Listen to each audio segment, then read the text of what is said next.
নমস্কাৰ ডি আপডেটলৈ স্বাগতম জনাইছোঁ। শ্ৰদ্ধাৰ শিক্ষাগুৰুসকল, office of the mission director সমগ্ৰ শিক্ষাৰ কাহিলীৰ পৰা গুৱাহাটীৰ পৰা এখন অতি গুৰুত্বপূৰ্ণ নটিফিকেশ্যন প্ৰকাশ কৰা হৈছে।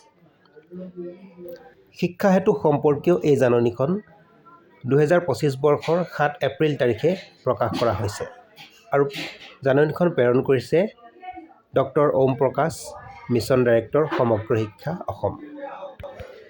জাননীখনৰ বিষয় হৈছে মাইগ্ৰেশ্যন অফ শিক্ষা সেতু portal.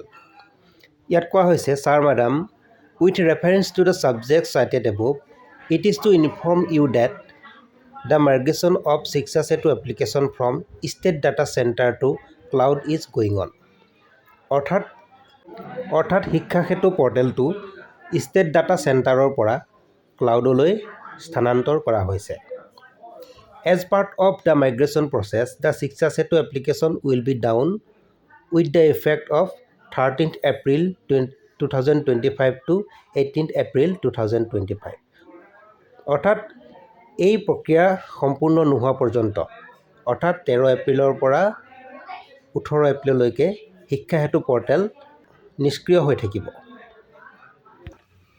It is to be noted that barring 17th April 2025, which would be the only working day, for the rest of the above mentioned period of the school would remain closed। অৰ্থাৎ 2025 চনৰ 17 এপ্ৰিলৰ বাদে বাকী কেইটা দিন বিদ্যালয় বন্ধ থাকিব। You are hereby requested to disseminate the information that the students and the teachers are exempted from giving their attendance on 17th April। আৰু সেইবাবে 17 এপ্ৰিল তাৰিখে বিদ্যালয়ৰ শিক্ষক আৰু ছাত্ৰ ছাত্ৰীৰ উপস্থিতি শিক্ষা হেতু এপত দিয়াটো বাধ্যতামূলক নহয়। This is the favor of your information and necessary action। আৰু এই বিষয়টো বিদ্যালয়ৰ সকলো শিক্ষকলৈ প্ৰেৰণ কৰি যাৱতীয় ব্যৱস্থা গ্ৰহণৰ বাবে অনুৰোধ জনাইছে। অৰ্থাৎ 17 এপ্ৰিল তাৰিখে শিক্ষা হেতু এপত উপস্থিতি দিব নালাগে। কিন্তু ইয়াৰ অৰ্থ এইটো নহয় যে 17 এপ্ৰিল তাৰিখে বিদ্যালয় বন্ধ ৰাখিব লাগিব।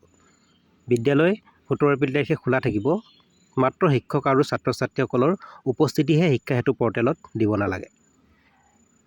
গতিকে দেখা গৈছে কিছুমান শিক্ষকে কিছুমান সামাজিক মাধ্যমত কৈছে যে তেওঁলোকে 18 এপ্ৰিললৈকে বিদ্যালয় বন্ধ দিয়া হৈছে বুলি। গতিকে এইটো ইয়াত স্পষ্ট কৰি দিয়া হৈছে যে 18 এপ্ৰিল তাৰিখলৈকে বিদ্যালয় বন্ধ নহয়, 17 এপ্ৰিল তাৰিখটোৰ মাজত এটা খোলা দিন আছে। গতিকে 17 এপ্ৰিল তাৰিখে বিদ্যালয় খোলা থাকিব, মাত্ৰ শিক্ষক আৰু ছাত্ৰ ছাত্ৰীসকলৰ উপস্থিতিহে শিক্ষা হেতু পৰ্টেলত দিব নালাগে। ধন্যবাদ।